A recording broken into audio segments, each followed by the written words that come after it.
If you're a tea drinker, your favourite cuppa may well have come from the undulating highlands of Sri Lanka. Coupled with some of the island's other prized crops, our signature iced tea is something special.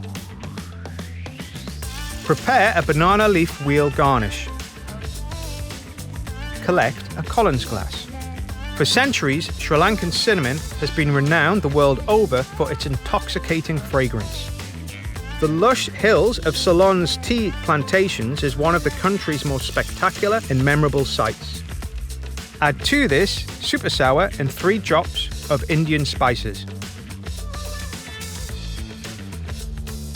Bananas grow freely all year round in Sri Lankan orchards and home gardens, producing varieties that come in a kaleidoscope of sizes, tastes, and colours.